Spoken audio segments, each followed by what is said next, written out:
and Vince Mayoko. We've got a jam-packed show for you for sure on the men's and the women's college basketball slate. Elite Sweet 16 ended last night for men's basketball. For the women, it just started last night. Some good games there. But I'd be remiss if I didn't start with the number one sports story in all of the land, and that is Tiger Woods, y'all, has made the headlines again. And you would think it's a joke or a parody when your friend texts you, Tiger flipped his car in a car accident. I said, yeah, that happened 5 years ago. They're like, no. Tiger yesterday arrested for a DUI, non-alcohol related, flipped his car. It's like, yeah, that happened 5 years ago. No, yesterday. So Tiger Woods in his, right by his hometown in Florida, was in a 45 zone, trying to pass another car and somehow hit fire hydrant or something, flipped it on its side. But this is a long list of woes or discrepancies in Tiger's career since about 2008. And he was right on the verge of potentially coming back to the Masters. He had just debuted in the TGL as video game golf league. And he had also registered for some senior tournament events, or officially registered for them. So there was a lot of excitement and hype up there.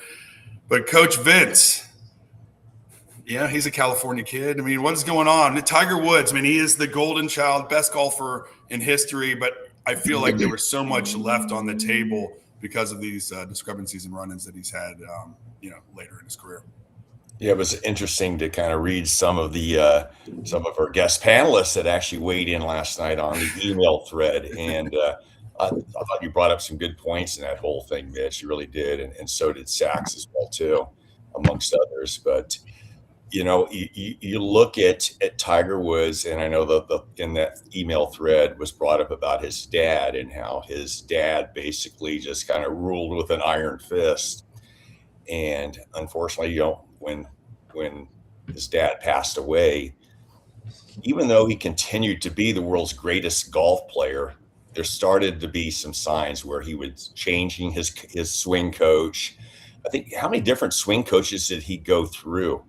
And then obviously switched caddies and stuff. And I know those aren't, world breaking news items, but there was some instability in his life once his dad passed away, whether that be good or bad, I guess.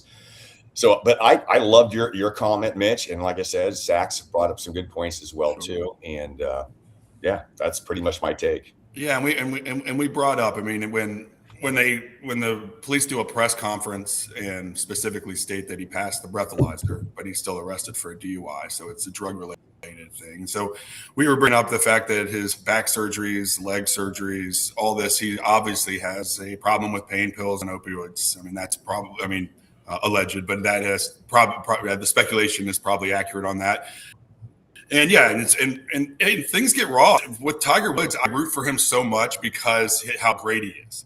I gave him the benefit of the doubt all the time. When he was meeting up with the same steroid people, allegedly, that Barry Bonds was in 2008, we just, put it to the side. No, he's not doing that. He's above the fray. But Tiger's not above the fray on any of that stuff. And my point is, he's had this for so long. But this just is a symptom of what's happened in the last 20, 30 years with Sacklers and everything. When you're on these drugs, it is almost impossible to get off unless you have that support and help.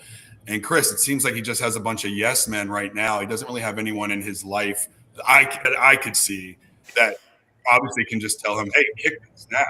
And it's obviously come back again. And I know when you're just looking at his eyes. I was Googling last week, why are Tiger's eyes so puffy? Literally, because he just looks like a guy that's hooked on those kind of pain pills. Well, you can see the inflammation, can't you? Mm-hmm. And that's a telltale sign of any kind of drug abuse. When you talk about Matthew Perry, when he was drinking, he was fat. When he was on drugs, he was thin. And if you look at the Friends episodes, you kind of go, oh, so that's when he was drinking. Oh, so this is when he's on drugs. Sure. And and when we become more aware of that, and more conscious of it, I think it puts us in a more human light versus wagging the finger going, oh, you're just a druggie. Right. I think at least my parents' generations would refer to him as a junkie or a druggie or whatever. Say, no, the guy's an addict. Addiction's a disease. And some people don't call it a disease, but we had a horrible run in our family with with a nephew who lived with us for about 12 years, off and on, and we threw him out of the house 3 times. I literally physically poured him into a rehab facility. And it's really sad. And I started watching the Matthew Broderick movie about the Sacklers, and I couldn't get through 5 minutes because I wanted to go find that guy and hunt him down and kill him, literally. I know. My thoughts were so dark about that guy and what he has done and brought to this country and this world. And the fact that he is able to roam the planet freely, alive, is staggering to me. No arrests. I No mean, arrests ever. Yeah. You talk about a guy you just want to hung in the public square. That's the guy, Yeah. right? And I make no bones about that. I would say that anywhere, anytime. People like that should just be taken out in the middle of the street and shot dead. No doubt. If for consciously, knowingly doing what they did. And it's tragic what's happened in this country. And for the states just to get, we'll give money to the states and then we'll come up with some programs to help these kids not get. That's not solving the problem of all the money that the families poured out and the number of people who died as a result of all this. Getting back to Tiger Woods, however, obviously there's a mental health issue there, and I wish him all the best and try to figure out what that is. But I think it goes back to his childhood. Yeah, his father was domineering, but that's a problem as well. From the balance of mental health, you're anesthetizing pain somehow. When you're dealing with your childhood traumas, and I that's my pop psychology guess on this one, and I hope he gets the help he needs, and is just truthful with himself and doesn't have to keep chasing the competitive win in golf every day of his life to justify his existence. Yeah, very true. And Dan, Chris brings up a great point. He brings up the Sacklers, and if you think about Tiger Woods and this probably all first started was in the mid to late 2000s when he started to get the back surgeries. And at that time, right, it was just, hey, prescribe these. There's no side effects. It's just going to ease your pain. Instead of now, you're probably flying him down to Tijuana and putting stem cells in his back, and you're probably doing the right things. But it seems like early on he just got mistreated, misdiagnosed, and boom, here. Let me put you on a Percocet. Let me put you on this. All this is alleged, but it feels like he was sucked in right at the prime time of the opioid pill invasion in the 2000s. Yeah, and I have a friend who was a rather prominent Virginia Cavalier on the basketball team. I won't mention his name, but kind of all the more remarkable what he was able to achieve, given that he was playing with the injuries that he was for the second half of his career. But same situation, and just all of a sudden had a real problem. And I don't know that, quite frankly, that the university wasn't somewhat to blame for that problem. And I hope that it got him the help that he needed with regard to what manifested itself. But the thing kind of reminds me, I was thinking about this, that maybe in its own way, it reminded me of what happened with Mike Tyson when Cus D'Amato died.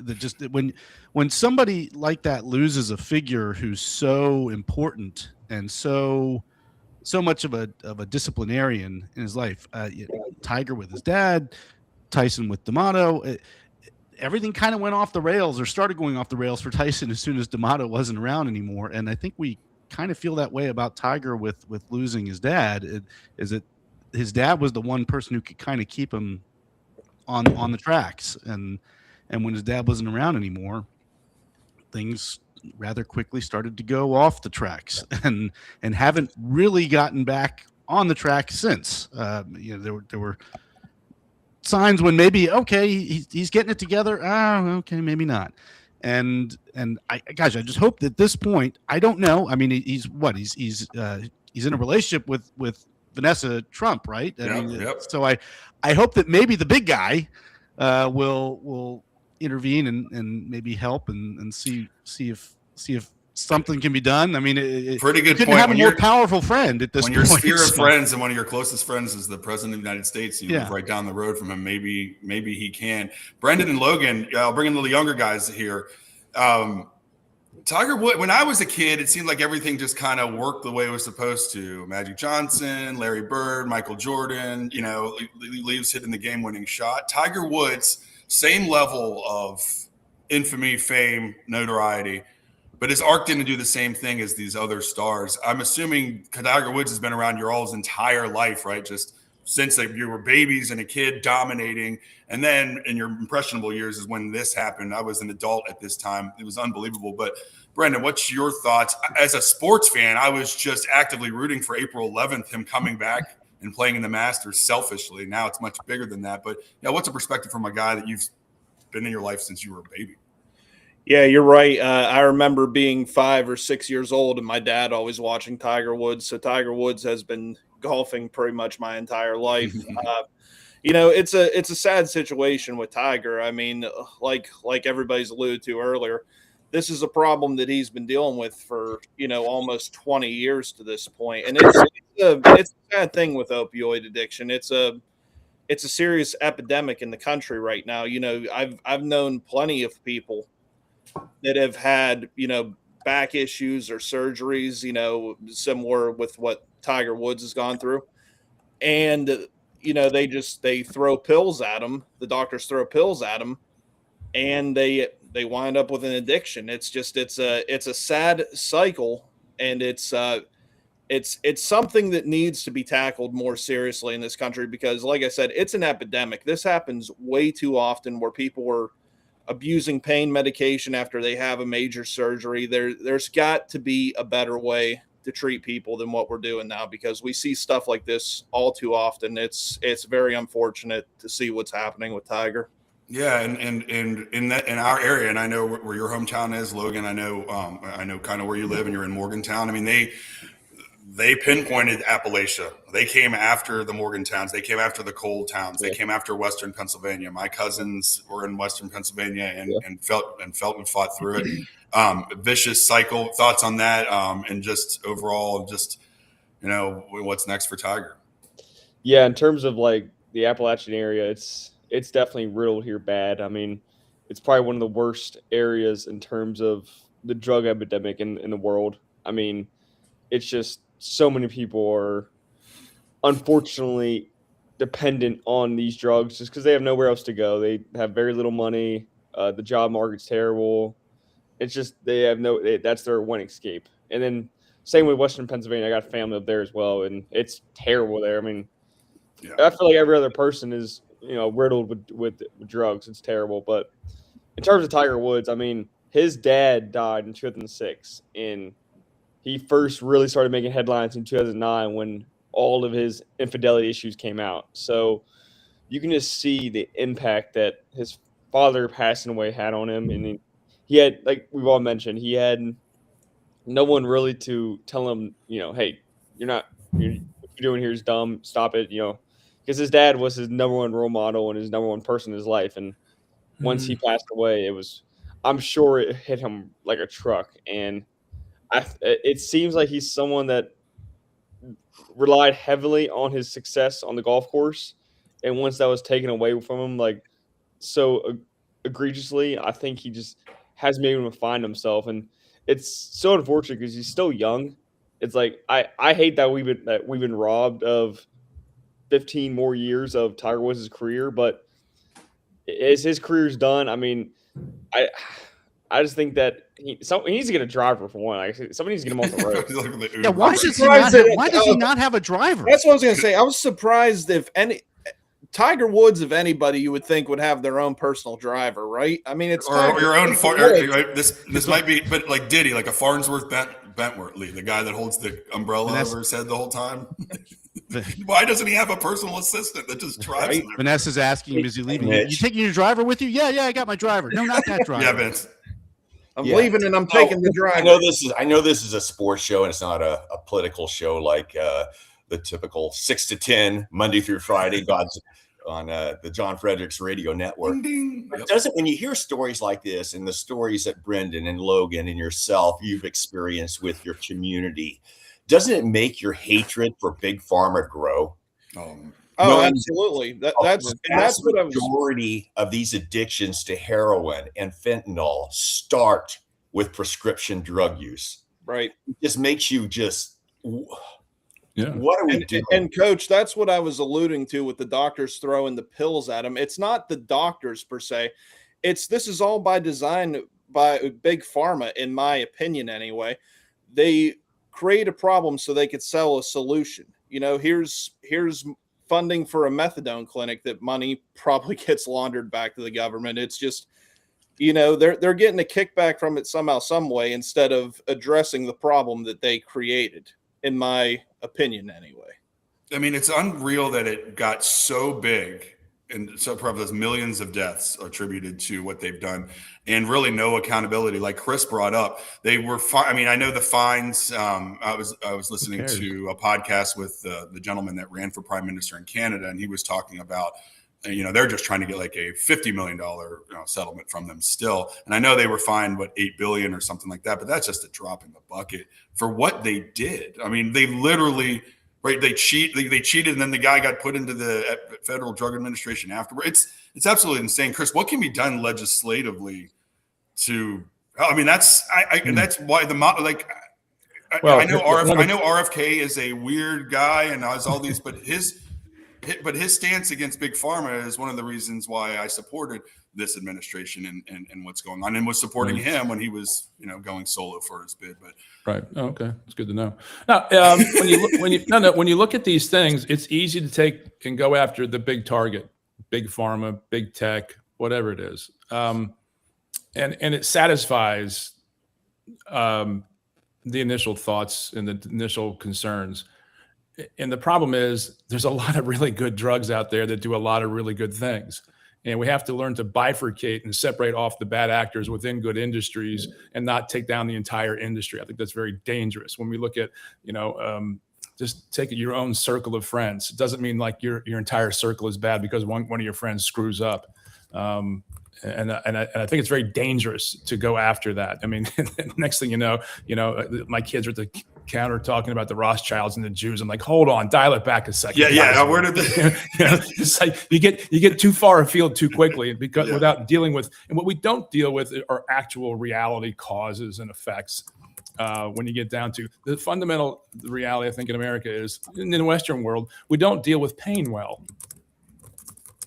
Back in the day, what would you do? Set it out, put on some ice, let the body heal, some aspirin, some Tylenol, and get back to you. Now, our nephew punched a hole in the wall, broke his hand, went to the doctor and said, here's some Oxy. What the hell? Right. That can't be That's the default crazy. for pain medication, right? And then what happens? He gets hooked on Oxy. He gets hooked on everything else. The next thing you know, is a full-blown heroin addict, and he's ODing all these times. You're like, what the hell? So we have to get back to a lot of different things, and I think be a bit more judicious in who we prosecute versus everything writ large. But I do think we have a problem in Western society where we don't know how to deal with our own pain, physical and psychological. All right, you're listening to the Godzilla Win Saturday show. We will get to the more fun topics, but Tiger Woods made the headlines, and so we're just talking about his last 15 years, what's going to happen here, and overall arching. Now, Mitch, you did say best golfer of all time. I'm sorry, I'm still going to give that title to Jack. I mean, you Arnold didn't have Palmer, eyes, obviously. man. You didn't Arnold have Palmer. eyes growing up. I mean, I get you can look at the stat sheet. Somebody is really speaking up for Western Pennsylvania here. Come on, man.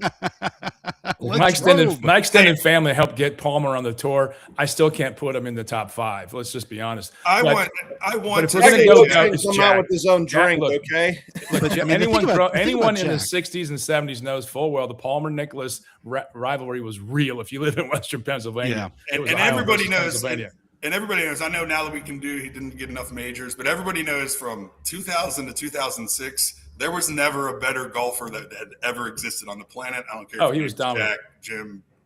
Look, there was no more dominant. If you go back and look at the stats when Nicklaus was playing at the same time, his dominance was pretty much on par. Yeah, I mean the thing is, the difference here is longevity.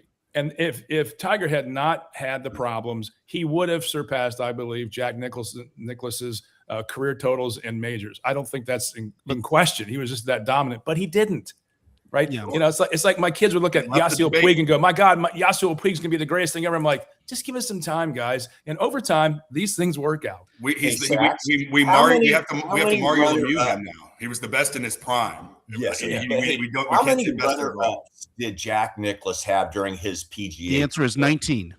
Yes, I mean that is just that might be more impressive. 37. Yeah, 37 first or second place finishes. Because the thing is, if Tiger didn't win, he usually crashed and burned like Maverick and Top Gun. Which we loved at the time, people, because I mean, and I was on an AM radio show in the early 2000s, and the debates were raging back and forth, and that was the debate. You know, the old guy in our studio, who I'm older than now, weird, he would always talk about the second place finishes and how Jack would always stay in top tens, and then we would just be like, if you ain't first, you're last. You know, The other thing about Tiger, if he wasn't winning after 54 holes, he also didn't win.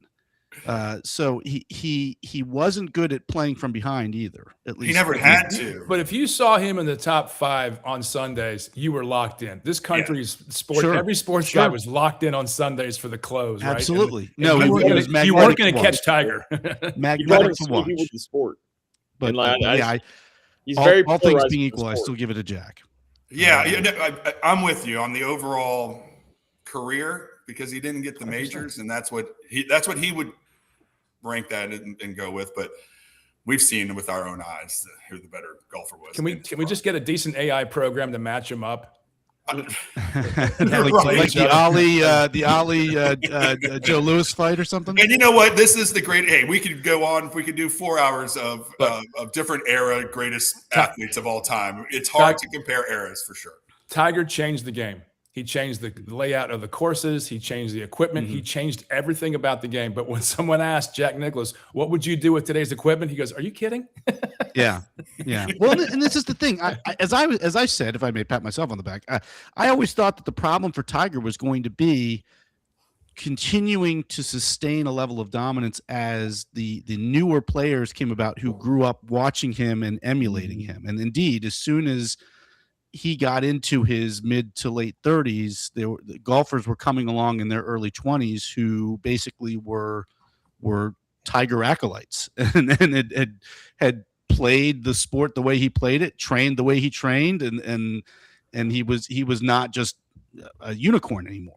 And it feels like he had always had that mental edge, especially over people. And the kids that grew up with him, I think it was 2012, the first time that he had a lead in a major. It was Kim. Someone came back and beat him. It was a Korean guy, right? Yes, it was the first time there was ever a chink in the armor, and all of a sudden it felt like tournament after tournament. It didn't feel like he could do that mental edge what Mike Tyson, when he was just walking up to the ring, where you were like, oh, already. Yeah, wasn't it that was the PGA, right? Wasn't it a PGA tournament? Yeah. I remember just driving home from Pittsburgh, from Western Pennsylvania, and I remember him losing for the first time with a lead on a Sunday. It was shocking.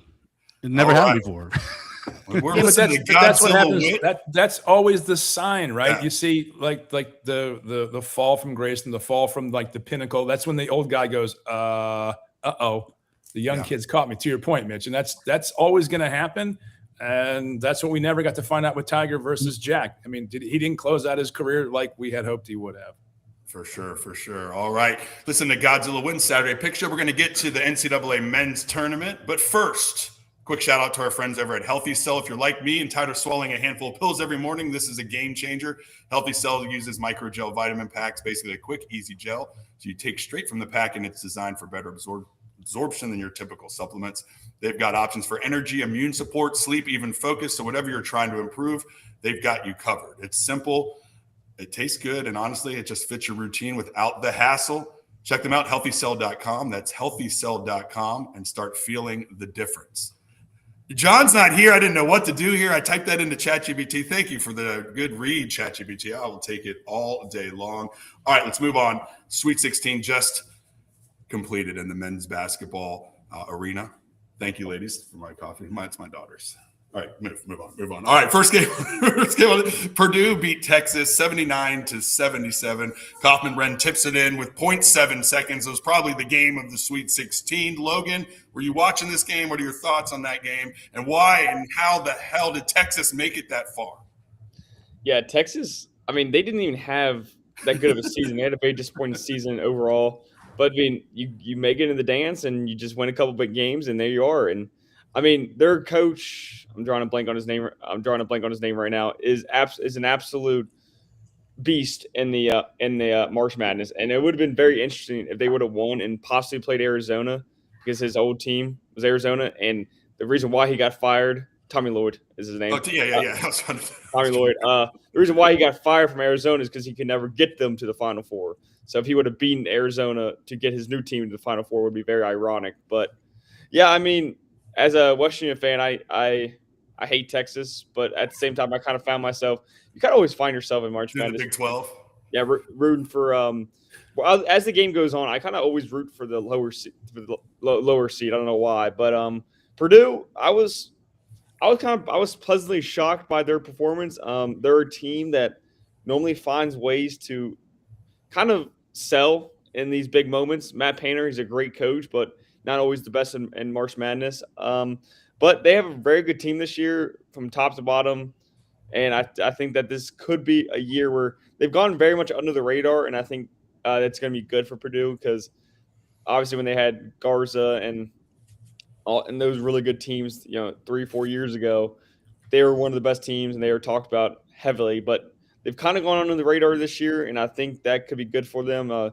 Definitely see them making the Final Four and making a run possibly for the championship. Coach Vince, this Purdue team looks like a veteran-laden team. I like Kaufman-Wren, 20 points, 8 rebounds. Obviously had the tip in at the last second. This Purdue team is impressive. A lot of people had them leaving eliminated from their brackets early in this thing, but they're proving some haters wrong. The key to Purdue is their all-world point guard who might be 35 years of age, Braden Smith. He is just an absolute beast. I mean, he sees the court, and he is. I know you've got the guard obviously at Arkansas, Darius. Cuff. There's a cuff. He who shall not be named, I guess. Oh, there we go. Oh, there you go. You're back. Technical difficulty, I guess. But as far as a true point guard, Purdue has one.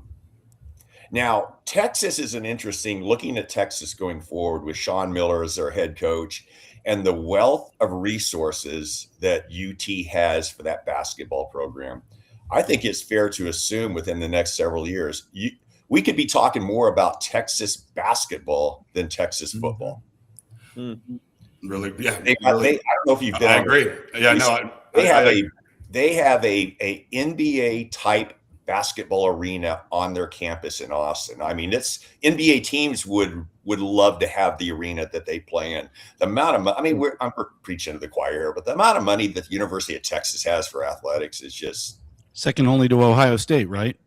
Yeah, no, and they've got and you've got the number one Texas A&M, and you've got the number one podcast just because Joe Rogan has now become a Texas fan. He wasn't even a sports fan, and now he talks about UT all the time. How many kids are like? Gosh, he and McConaughey. Hey, good for him. Yeah. So now they've got all these popular. All right. But Dan, I tell you what, Purdue, Arizona. We'll get to that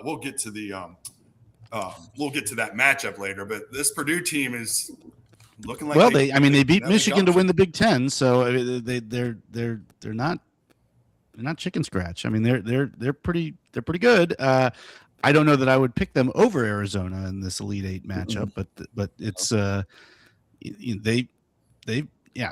don't know. I was surprised that Texas made it as far as they did, to be honest. But Purdue has surprised some people in the last few weeks here, the basketball season. But I guess is that this weekend is where the road ends for them. Good, nice season though. Absolutely. Potentially. Brendan, Texas. I don't like that. This is the start of something great in the Big. Or no, they're not even in the Big 12 with us. Yeah, SEC now. SEC, but I still hate them for their Big 12. Horns down forever. Horns down forever. Did he get fined for that, or did we change the rules? No, I think it's okay if we do it. I don't know. We'll see if we get. It was Will Greer, right? Will Greer, Horn. Yeah. Yeah. Is this a sign for something to come for Texas, Purdue? What do you think? You think they have any chance to get past this Elite Eight Arizona team? No, I don't. As a matter of fact, I think that Arizona is going to win this more handily than most people think. I mean, Purdue, they've looked really good all year, but I mean, this Arizona team looks unstoppable. They're blowing like every one of their opponents out, and I just don't see how Purdue only beats Texas, although Texas did impress a lot of people. surprised a lot of people, but Texas was number 11. You only beat them by 2. It's hard for me to believe that you're going to keep it close against Arizona. So Yeah. as of right now, I'm picking Arizona to dominate. Yeah, Chris. Well, I'll let you start with the Arizona talk. Yeah, it's hard to talk about Purdue and say they can make a run when their next opponent is Arizona, who puts up NBA style points. 109 to 88 victory over Arkansas. The Wildcats scored 64% from the field. They looked unstoppable, unbeatable. That's who Purdue plays next. Chris, Arkansas was a darn good team as well, but Arizona just made mincemeat of them. How impressed are you with Arizona and winning it all potentially? You can't help but be impressed by Arizona, but as we've discussed in previous weeks, the tournament's going to come down to one thing and one thing alone: matchups, matchups, and matchups. And can the scouting teams break down the opposition and get their team ready for their match? Because this is great basketball, no matter where you are. Just at this stage of the game, you're in the top 8 of the country. He's still a college kid, albeit some are professional now and well paid and well compensated. But it's going to come down to a lot of scouting, a lot of pregame work, and getting these teams to get set up to take on the matchups that they're going to be dealing with. And can the coaches during the game make the adjustments in real time that they have to when certain kids get streaky hot, and make those adjustments and have those rotations work out well on the game is the genius of coaching in college when it's one and done. And, you can't go, oh, well, we'll figure this out in the second, third, and fourth games of the series. You got one chance. So that's the greatness of this madness. And that's what makes this tournament so absolutely thrilling. The NBA would never do this. And this is the one unique single elimination tournament that we have in this country, which is absolutely thrilling. But you get behind. Look what happened. You go back to UMBC, UVA back in the day, 16-1. DeAndre Hunter goes down, and they have a bad matchup problem. Why are you doing that to Dan? Why are you doing that to Dan? No, I didn't even watch that game. Oh, it was horrific. Sure. That's what we No, all seriously, said. I didn't even watch that game. I didn't even see Super Bowl 30. I didn't even see Neil O'Donnell. I didn't watch it. Sure. I actually didn't see it. You weren't alive. I get a facial tick whenever I hear Neil O'Donnell, but Yeah. that's what the tournament comes down to, and that's why when you write off a team, it's one thing to write a team off; it's another thing to take the bet and not take the points. Okay, and Purdue, I think, is a team that will stick this thing out because of that point guard. He's going to be a problem, and if he's a real problem and they can't match up, Purdue's going to be close. Oh, I like it. We'll get to the picks later. Coach I have Vince, a great Neil O'Donnell story, by the way. Oh, No, all right. no All one right. We'll does. come back to you. I love a good Neil O'Donnell story. 1-15 at the Jets. I like that story even better. Braden Berry's Koa Pete, Vince, 2 rookie or freshmen on this Arizona team. It's just not fair, right? Do you think Purdue, or Arizona, Purdue can keep it close? Well, I don't know if you've seen the Godzilla wins site where a few of us have made predictions along the way according to the spread. And I've taken it on the chin big time. So I think you might want to turn to another guest panelist on here and ask for their opinion. We don't need to do picks yet. You just your analysis. And by the way, Coach Vince brings it up, and it's going to be my. And I'm coming in hot. This is going to be my true debut again on GodzillaWins.com. Again, GodzillaWins.com. A bunch of us that are on this show also put our picks on there so you can see in real time how we do. And it took me a few weeks to figure it out, but I figured it out, Brendan. I'm going to put some picks in. Brendan, have you figured it out? Are you going to get on GodzillaWins.com today? Yeah. I finally got on so I could be off John's S list finally. Oh, dude. Man, when you get singular when you get texted from John, not in the group text, that's how you know it's real. Yeah. I didn't get one of those yet, but I knew it was coming, so I was getting it done before that happened. Well, our IT big little behind the scenes. Our IT director Scott actually lives in my neighborhood as a friend of mine, and I ran into him, and he goes, "Oh, I deleted your account." So there's a reason why you weren't on. So we figured it all out. So GodzillaWins.com. Dan, though, Arizona pretty impressive. I mean, when the scores were flying through the roof, just like Chris said, every matchup right now from the Sweet 16 on is just fantastic until I get to Iowa, Nebraska. But Arizona, they seem unstoppable right now, but there's some good teams left. Yeah, it's funny how this works out. You get through the early first or second rounds, and you get some crazy results that just don't really add up. But then I think once you get into the Sweet 16, you do start to see the teams just all right. The jitters are gone. We are who we are, and Arizona put on a show, and yeah, I mean it's hard to argue against their case right now. I thought that Arkansas might win that game, and they didn't exactly come close. So Arizona finding its footing and is looking pretty good heading into to the Elite Eight matchup. So yeah. And I think they have a favorable matchup there, so I think it's hard to bet against them next weekend. It really is. And Logan, I'm having fun with basketball. The country seems to love basketball.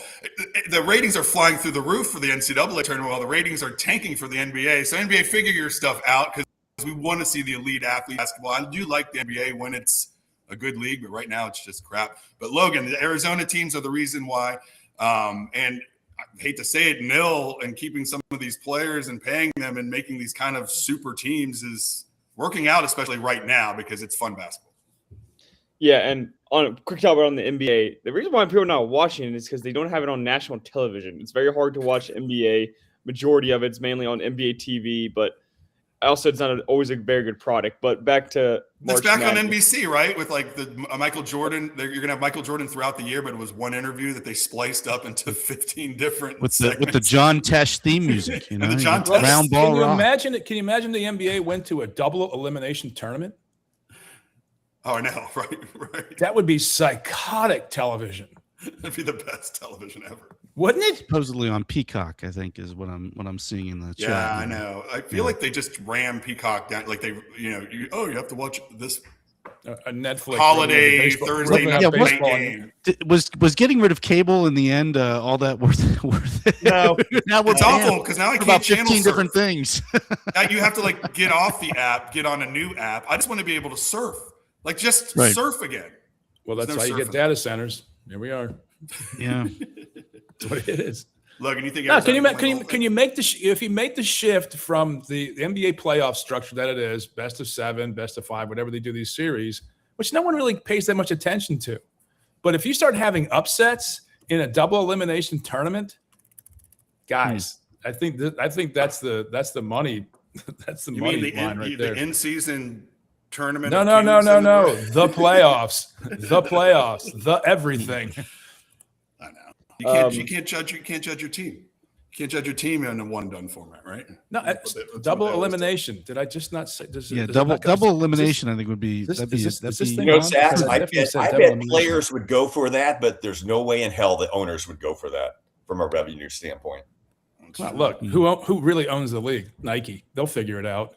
I know. The NBA just makes me sick. Real quick, I'm going to tell you about the wellness company to get you better. If you're someone who likes being prepared and staying on top of your health, not reacting when things go wrong, it's something you got to check out. They offer doctor-formulated supplements, wellness products, the emergency medical kit that has everything in it, plus access to telehealth services so you can connect with real doctors from anywhere. It's all about taking control of your health, fellas. Simple, convenient, built for you. Head over to twc.health, and see what they've got. The wellness company, be ready, stay steady. John, I know you can hear me. I'm trying to do you proud with these reads. Is that the travel kit? Is that the travel kit? That's the travel kit. Yep. You got to get that. You got to get that. If we'd have had that in our vacation a month or so ago, it would have saved us a lot of money. It really would have. It really would have. It saved us like $600. Are you kidding? I wouldn't have been sick for the show 4 weeks ago if I would have just ivermectined myself up. So one of the surprising matchups of the Sweet 16 was Iowa, Nebraska. There were fun memes, jokes going around. They're just kind of coming in. Nobody really wants them around. And Coach Vince said they put up a dud. Iowa destroys Nebraska, 77-41. Bennett Sturtz scored 20 points.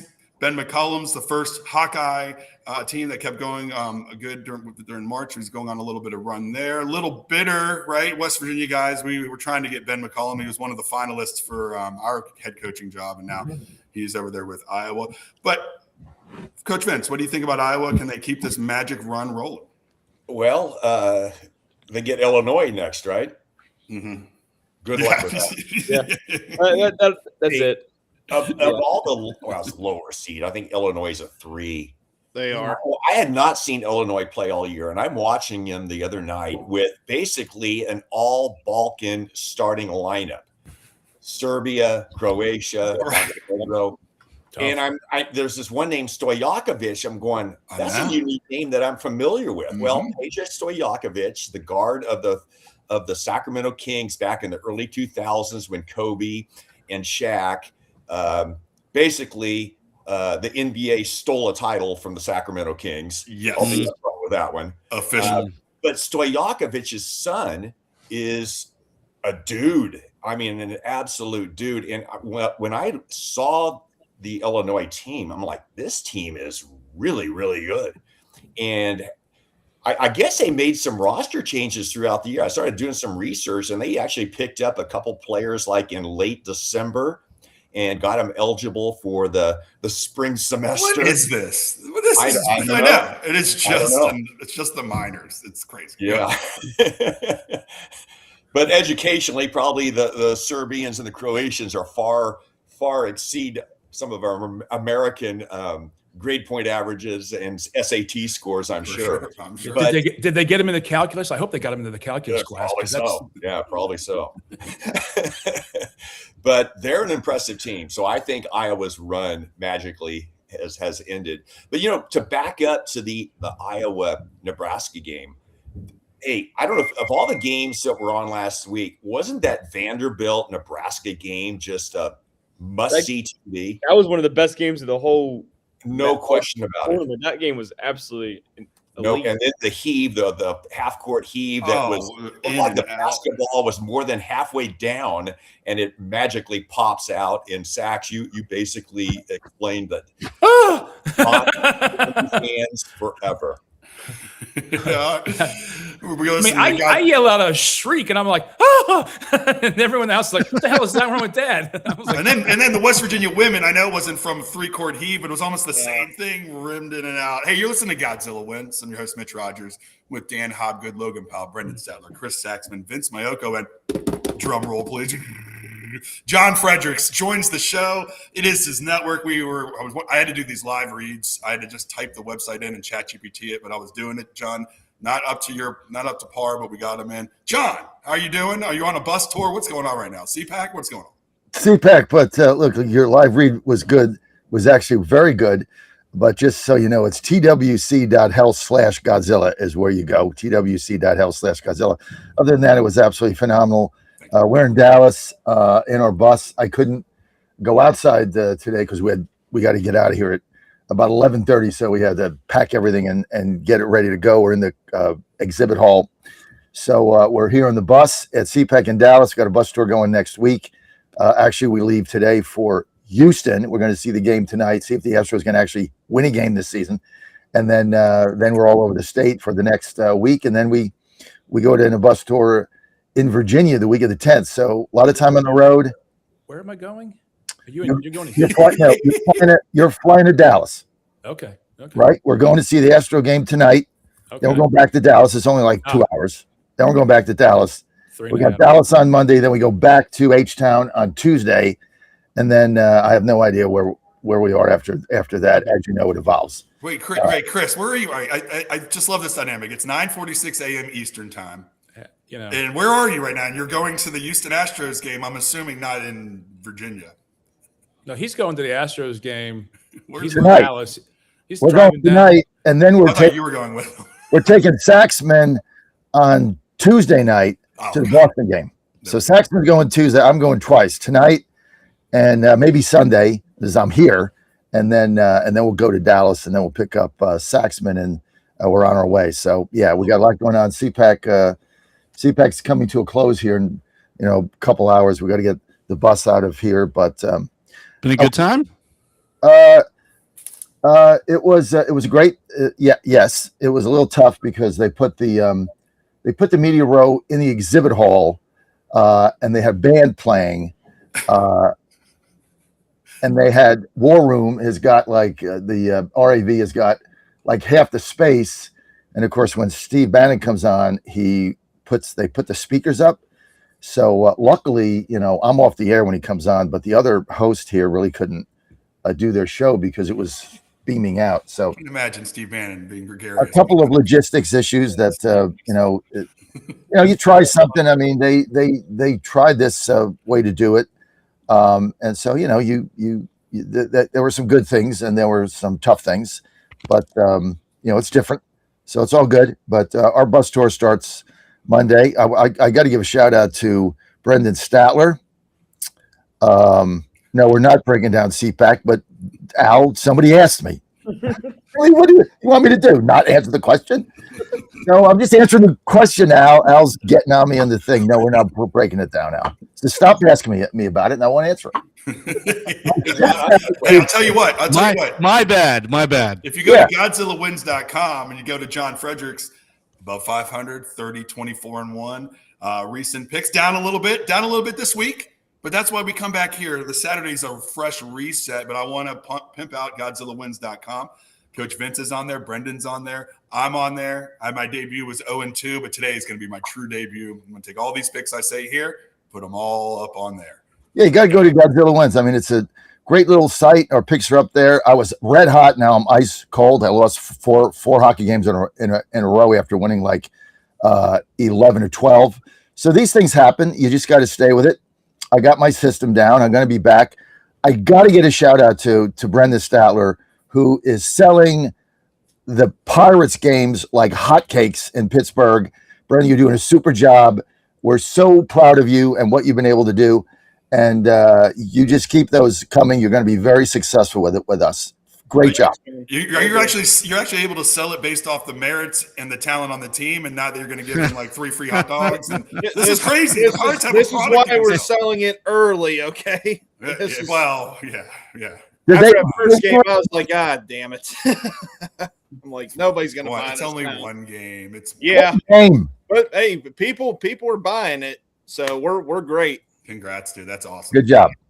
That is awesome. So, John, we were talking Sweet 16 college men's basketball. I'm assuming you were betting a little bit on the action this week. The games have been phenomenal. We just talked about Iowa, Nebraska, 77-71. I think I said 77-41. My dad texted me. So sorry about that. It was not a 30. Yeah, we're all like, what the game were you watching? Yeah, you can correct me anytime. I'm kidding. I was like, is that the women's game? Yeah, right.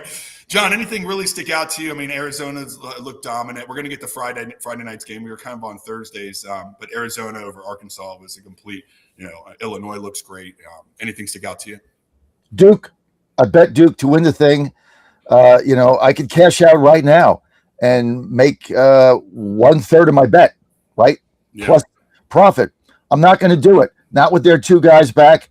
Not with the performance of that young fella yesterday that broke his foot 21 days ago, and he comes off the bench, wins the game for them, beats a tough St. John's.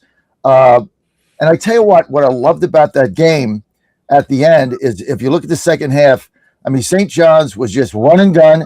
They were getting open threes all over the place. Rick Pitino knows what he's doing. They were exploiting a little bit of a slower Duke team. They were trying to ball them up inside. They made 13 threes in the first half. They had guys open all over the place. Second half, not so much. So what he did was he went to a stacked zone on the perimeter. They couldn't get the open shots. He had enough talent inside where they couldn't really get the ball in the post up either. And and Pitino didn't have an answer. I mean, he got out coached by the guy at Duke. He didn't really have an answer once they went to that perimeter zone, which was a brilliant move because it took away all their open threes. And then, of course, what turned the game is they stopped turning the ball over with about 15 minutes to go because they were turning over like crazy. Finally, they stopped that, and then Duke won that game. Good luck beating Duke. I'm not cashing my bet. I could take 30% of the profit now. I'm going to stay with it. I think they win the whole thing. I'm a Duke hater, Logan. It feels like a bad time to be a Duke hater. They've got all the ingredients. You got Caleb Foster coming back from his injury. You got Little Booze be able to go back on the bench where he's a better 6th and 7th, coming off the bench player as well. I hate to agree with John on this one, but Duke feels like it. But there's just so many others with Michigan and Arizona out there. I can't just say they're definitely going to win, but absolutely are dominating right now. Yeah, they're clicking on all cylinders right now. I mean, St. John's, really good ball team. and Rick Pitino is a great coach. But I mean, right now Duke is playing some of the best basketball. I think Arizona. I mean, if you want to go, head to head, Arizona's probably playing the best basketball right now. But Duke, top down, has all the pieces, and especially now with Caleb Foster, who absolute insane recovery, came back in like 19 days. That is absolutely insane, and you can tell his presence was felt. He was the one who brought the ball in bounds on that final play to allow them to secure the win. So that shows you how important he is to the team, how important he is I always say in college basketball, if you have a good point guard and a good big man, you can go a long way. And Duke has both of them. So I think that if you're looking at potential winners overall, Duke obviously has to be there. Last night they took care of business against St. John's, who also had a very good run as the 5th seed. But so I think that just shows you that Pitino, one of the greatest coaches of all time, he was able to take 4 different teams to the Sweet 16. Absolutely elite, arguably the best coach of all college basketball history. But for John Shire, he's showing automatically why he was the perfect disciple for Coach K and has made the transition from the greatest college basketball coach to now John Shire has made it very seamless. And I think, I think Duke and Arizona would probably be my pick right now for the championship. That feels like the mid '90s with that. Let me add one thing about Caleb. There's a guy named John Wooden I'd put. Yeah, I feel like Team Old Guy this show. Yeah. Guys, Bob Huggins still exists. Well, is he eligible to cast a ballot? No, he's got to stay sober to do that. I was going to make a Tiger joke. But look, the Caleb Foster thing, I don't want to blow over this, okay? And I'm going to address this comment to Coach Vince because what Kyer said yesterday after the game was unbelievable. See, this is really the kind of young man you want. He said that when they were down 10 and he called the timeout and Foster was in the huddle, he looked at his players and he said, okay, we're going to win this game. And he said the look in his eye, the determination, like he's the leader of this team. And he said, take a breath, right? We're going to stop turning the ball over. We're going to win this game. And he said the look in his eyes was different than any other player he's ever had. This is the intangible of leadership that Coach Vince knows. You get some of these young fellows with that level of determination, and you can't put a price tag on it. You can't put a stat on it, but they're out there. And when you find them, man, they're such an asset, Vince. I mean, that thing, when I read that, I almost cried. I was like, that I want my son to be that guy, right? All my sons to be that. That's what a father wants. And I was very moved by it. There you go. And let's not forget too, it seems like Duke is the beneficiary of officiating quite often. No. Yeah, How can do you say it. that? Do it. You really. I- I'm trying to. I sense Do it. this. Bring I the sense Duke my hate. sarcasm So- detector is going off. Here's my. I'm just going to throw it out there. Do it. Why? And I think I will know the answer to this because somebody will come back. But why does Duke consistently get more free throw attempts than their opposing team? And you can make the rationale because they pound the ball in more and they're more susceptible to draw fouls. But is there a anti-Duke theory out there that maybe they're the beneficiary of a whistle or two? It'd be fun to look into it. There's also just the way these kids play, and if it's coached up, there's just a way to coach it to get these calls too. So I don't know. It would be interesting to look into that dynamic. Never- Oh, they forget. coach to this. Because in the The NBA, one thing I think that if you look at Duke with their coach, he seems to be a really level-headed guy. Mhm. Maybe just massaging, and I'm thinking this from a coaching standpoint, who's going to get the beneficiary of a call? A guy that's a screamer or a yeller and always on an official, or a guy that just nurtures an official? And there's a subtle tendency with that as well too. you could where do a coach- case study on Huggy Bear. You could But also, absolutely do a look, case study on there's a Huggy when Bear. all There is a other psychology. explanations fail. Yeah, Well, there is a psychology behind referees and dominant players, dominant teams There's a psychology to it. But yeah, coach, when I was a catcher, I was constantly working the umpire relationship. And when I got tossed from a game when I was quite young, like 15, for arguing balls and strikes right down the middle of the strikes, I realized that if I got tossed out of the game, I couldn't affect the outcome of the game.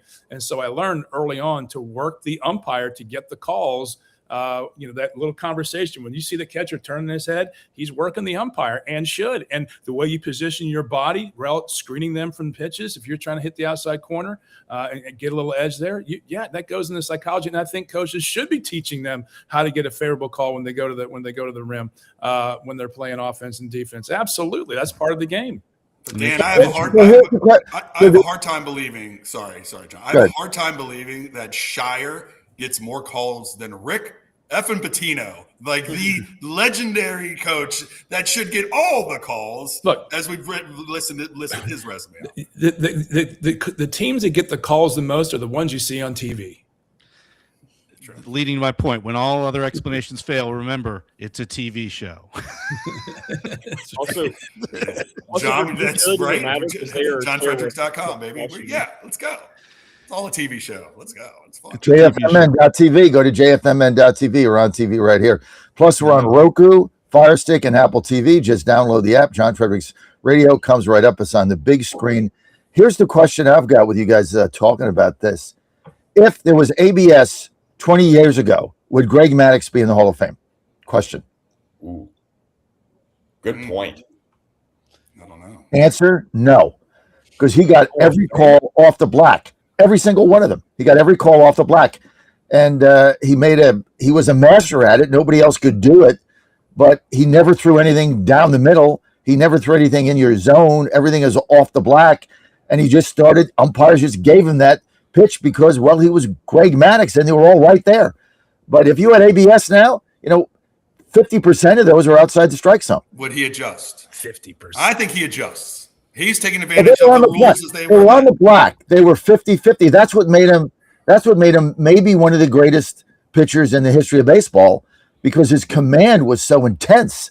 We would go to Atlanta, and Joe and it was Jack. I'm sorry, Jack and I would go to Atlanta and get tickets when he pitched behind home plate, and it was just to watch it was like watching somebody design a sculpture. I mean, the guy was unbelievable. But every other pitcher would have been in the same situation, and he just knew where the strike zone was. He knew where he could throw that ball in a teacup, and it doesn't matter where the strike zone is. He just needed to know what the strike zone was, right? And then he would hit it. Yeah, I think Mitch is right. I think he would have adapted. Yeah. God, yes. Hey, but I'll take any Atlanta Braves slander to end the first hour of the show. Hey, it's been a great first hour. Started a little heavy with some Tiger Woods. Cubs years. Got a little mushier and more fun with some NCAA basketball talk, teasing some baseball talk because we're going to get to opening days of baseball. We're going to get to the Sweet 16. Also finishing off the men's and some of the women's action as well. You listen to Godzilla Wins. We'll be back right after this break. West Virginia Sports Nation gives you a top-of-the-mountain view of the Mountaineers sports landscape. See what's happening in all the sports, far beyond football, basketball, and baseball. Gymnastics, track and field, rowing, swimming and diving, golf, volleyball, tennis. More sports, more stories. If the Mountaineers play the game, WVSportsNation.com has it covered. Up-to-date and insightful articles written by Mountaineers for Mountaineers Nation. WVSportsNation.com. WVSportsNation.com. WVSportsNation. The best part about waking up in the morning is a great cup of coffee, and I get this every day with my 1775 coffee. It's rich, it's bold, best tasting coffee I've ever had. Single origin, farmed in Bolivia, 7,000 feet. It's always fresh, roasted daily. This is the best coffee you're ever going to get. Go to 1775coffee.com, 1775coffee.com. Promo code Godzilla, 10% off. It's going to make your day every day.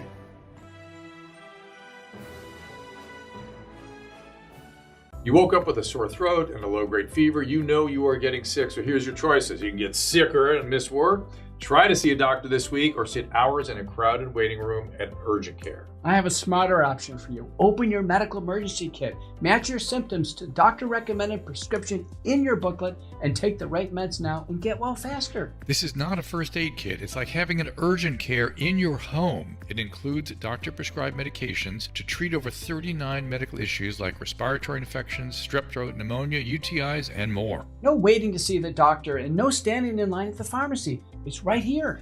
Every home should have at least one medical emergency kit, and here's how to order. Order online fast and save $45. Your kit with prescriptions to treat common and life-saving illnesses is rushed to your door. Visit twc.health/Godzilla. Promo code Godzilla. That's twc.health/Godzilla.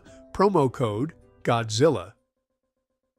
John Fredericks, your Godzilla of truth, fiercely independent. No ties to Wall Street, I promote Main Street. The John Fredericks Media Network, privately owned and operated, on top of the issues on air and online. Trucking the truth every day for 14 years. The John Fredericks Show drives your morning, weekdays 6 to 10 a.m. Eastern. The only independent White House correspondent with live reports from the White House. Hit johnfredericksradio.com. Watch at jfmn.tv. John Fredericks, your Godzilla of truth. Who's going to stop me now? Nobody. John Fredericks, he's America's Godzilla of truth. All week long, he's world-renowned for his proficient proclivity to prophesy the people's political picks with pinpoint precision. Yeah, baby. Then, on the weekends, he gets with the guys that are pretty wise, and Godzilla wins. Godzilla Wins, the sports picking show for winning dough. Money lines, parlays, over-under, the best plays. You choose the game, Godzilla picks the winners. Get expert analysis, exclusive insights, and have a little fun. When the game is on your mind and money's on the line, Godzilla Wins is your guide to picking winners. Godzilla Wins, on the screens of your TV and favorite devices, commanding radio airwaves far and wide. Before you make that play, hear what the Godzilla crew has to say. Presented by WestVirginiaSportsNation.com, it's time for Godzilla Wins, all across the John Fredericks Media Network. Oh, yeah. For entertainment purposes only. Welcome back to Godzilla Wins, Saturday sports pick show. We're very heavy into men's and women's basketball. We brought up Tiger Woods in the first hour. You can go back to that. That's probably the number one story out there. But we already did it. But we haven't done the full Sweet 16 for men's basketball. This is... I said last weekend was the best weekend, but then Chris said, yeah, the games are better this weekend. I'm in the moment. I think this is the best weekend. I asked my wife if we had any plans Friday, Saturday. She's like, not really, nothing. We don't have kids' sports starting until next week. Music to my ears, fellas. It means I can watch basketball. I can watch baseball. I can watch hockey. As you can see by our backgrounds, there's a lot of Pittsburgh influence here. So we got the Pirates and the Mets today. The Penguins playing the Stars. I have my O'Neill Cruz sunglasses. I was about to go to Dan with his three blind mice. The blind mice sunglasses. That should be his new walk-up song after that performance. No kidding. Man, and I can't wait to get to the dysfunctional opening days of baseball where you have one game at night and then you have your favorite team play on a Thursday, but they don't want to mess up the series. Then you don't get to see them on Friday. You got to wait a day after your team loses. It kind of sucks. But all right, so Sweet 16. Or you can just lose Thursday, play on Friday, and lose Friday like we did. So you could do that. Or you could not. I mean, I'd rather be the Pirates 0-1 than 0-2, where we've scored 2 runs in 2 games and are 1-15 with guys on scoring position. Really auspicious start for our offense. I know. John, the Giants have been shut out in their first 2 games. I wasn't going to go there. See, I'm enough of a gentleman. How many World Series do the Giants and the Astros have to share between themselves in the last 45 years? The Astros won 2 of them. So you know what? Stick it. Yeah, where you go with that? To them, so you can stick to. I don't think we should be the ones bringing up World Series. Call me Moses. I've been wandering in the desert for so long as a Pirates fan. So well, let me ask you this. Yes, you did not watch the Francisco Cabrera game, Dan. You just decided not to watch that game. Or were you even alive? You're young. Now that Vince brought it up, phenom college coach Tony Vitello, or whatever his name is, has yet to have a run scored in his major league career as a manager. 2 games, no runs. So maybe he's a bust. Well, maybe maybe he's his offense in Tennessee Hey, was there's no better than the overreaction Giants' here. offense. It's only March. Hey, I think this thing ends in October. I mean, I think you guys are okay. I think everybody is going to calm down a little bit Logan, and just relax and just focus on the Sweet 16. We just brought up Duke and St. Let's John's. go. By the way, Long Michigan, season. Alabama. It was like a 12 and it was a 9.5 point spread. I let my heart get into that one. I didn't post that one up, but I kind of loaded up Alabama foolishly using my heart. Michigan, man, Yaxel Lindeborg, 23 points, 12 rebounds, 7 assists. Wolverines just look like a team. Like I know we're saying Duke is going to win it, Arizona's going to win it, but then Coach Vince, Michigan, men amongst boys out there, they have matchup issues. I mean, you cannot, as you know, now that it's getting down to the nitty gritty, that you have something they can match up better, but it's just hard. They're so big everywhere, and even at the 1 and 2 spots, they're big. They're just a tough matchup problem everywhere. No doubt. And what was Michigan's? You might know what Michigan's record was in the Big Ten in conference. I can check real quick. It had to be really good, right? I think where I'm going with this one. Yeah. And you look at here in the Sweet 16, how many Big Ten schools were in the Sweet 16? How many are still left? And Michigan blew out the field in the Big Ten this year. Boy, I'm telling you, I think Michigan, they are lying. I don't know if they're lying in the weeds, so to speak, but we're talking about Duke. We're talking about Arizona. The Wolverines are right there, and they have as good a shot as anybody. Well, they really do, John. I think Michigan is going to be it's a tough out for anybody right now. Alabama played their hearts out. All they can do is really shoot threes at this point in the game, and that's why I kind of picked them. I thought they may do a little backdoor cover, which they almost did, but Vegas is pretty good at this, John. But Michigan, just another marquee team. Dusty May's done a really good job, and a field of just world-class Hall of Fame coaches everywhere. Dusty May's getting his resume pretty tight towards that goal as well.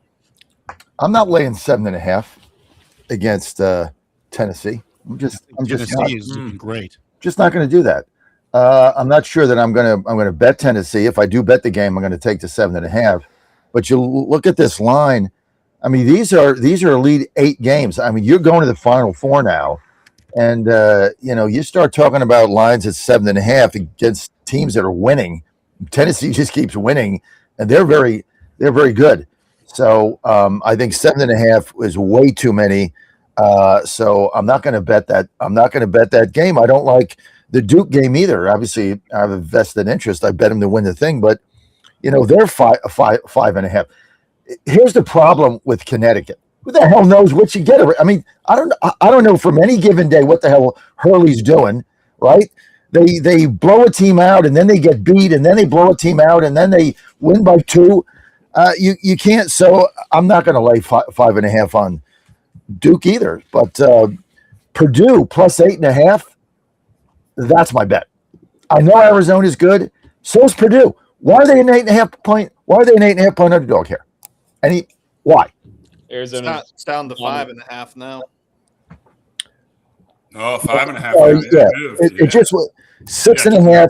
Opened at 8.5. Went down. It's now 6.5 on DK.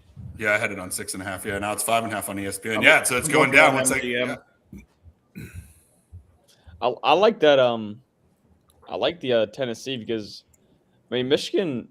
I don't know. I think Michigan can cover that because Tennessee's not really like dominant in the asset of the game. Besides, they can rebound the ball very well, which I think will bode well for Michigan. But I just think Michigan is just so dominant, and I think Tennessee and Rick Barnes he doesn't make it to the Final Four. So it's not going to be this year that he's going to make the Final Four for the first time. So I think I might take that Michigan to cover that.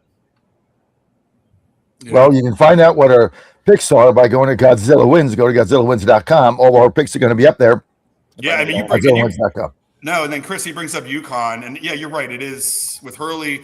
You don't know what you're going to get with this team. You don't know what you're going to get. They're borderline great. I mean, Terrace Reed and Alex Karaban, and they take over. It's over. But and at the beginning of the game, they get up to a 19-point lead. But Michigan State, man, gritty, really gritty. Izzo after the game was basically like, "I'm coming back." No chance, right? So I think UConn's going to be a tough matchup. I'm coming up to, and Tennessee beat Iowa State 76-62. Chris, Wasn't really all that close. What I like about, I mean, having a UConn Michigan State matchup is just fun. You know, I mean, year to year, they're just going to be good. Izzo is going to get his team ready for the tournament. But what I also like about the teams is that the players are somewhat indistinguishable from one another. They have this personality that transcends the programs, and especially Michigan State, they're just tough. And we've talked about this in other teams in the broadcast today. The teams that are with the players that they're bringing in from around the world. I think it was Coach talking about the Balkan kids coming in for I forget the team. What was the team you're talking about? Illinois. Yeah. You know, that's just a different level of college basketball. There's a difference between an 18-year-old boy and a 22-year-old man. Mm-hmm. And that's sort of like what BYU used to be in football, right? There's just that extra couple of years that comes with not just experience, but size and strength overall.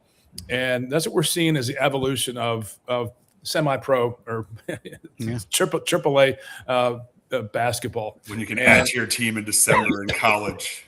Right. So, you know, it's a wide open global market, and global teams, and especially the Europeans, are better at fundamentals. They're better in the paint. They're physical. I mean, look at what's going on in the NBA. These guys, some of those guys are just top notch. And when you hear the NBA players talk about some of these Serbian players, they'll say, "Man, that guy's just a problem." You know, and that's when they give that kind of respect. But they're also deeply fundamentally sound.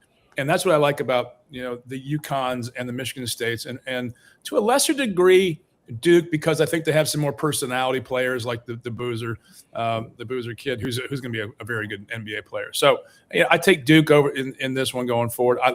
Duke, you know, we got 3 of the 4 number 1 seeds still left, and that's what the college basketball is becoming. There's an elite level here that we're just not going to penetrate for many years, I don't think. For sure. I think it's time to get to some picks. You're listening to the Godzilla Wins show. We're going to get to some picks. If you have any issues, dial 1-800-GAMBLER. Again, that's 1-800-GAMBLER. But Saturday's got a couple of matchups. We're at the Elite 8. Iowa versus number 3, Illinois. You can find that on TBS, on True TV. Iowa's trying to get to the first Final Four since 2005. Illinois beat Iowa earlier this season. 5.5-point spread. Is that where we're sitting at? 6.5-point spread on this one. I will start off with Brendan Statler on this game. You've got your Godzilla Wins. By the way, go to GodzillaWins.com for all the picks, GodzillaWins.com. Brendan is up there. Brendan and I finally got it figured out, John. Thanks for the berating. I'm so proud of you guys. You know, it's been such a struggle to get you guys on Godzilla Wins. I told you Scott deleted my account. All right, Brendan. He gave up on you, but now did you got your photo up and everything, right? You sent him your photo. Yeah, it's my salmon. It's that salmon shirt. I need to get. But the thing about GodzillaWins.com, if you do it on your laptop, you're going to get all the lines right on top. And we got to add baseball. I told Scott he forgot to add MLB now that it started. But you get all the lines scroll across the top. If it's on your phone, you don't get that. But then you see all of our picks, and it keeps everybody really on their toes here and honest. Because if you're making picks on the show, we want you to put them up publicly. And so it is what it is. I mean, if you're winning, you're winning. You're losing, you're not.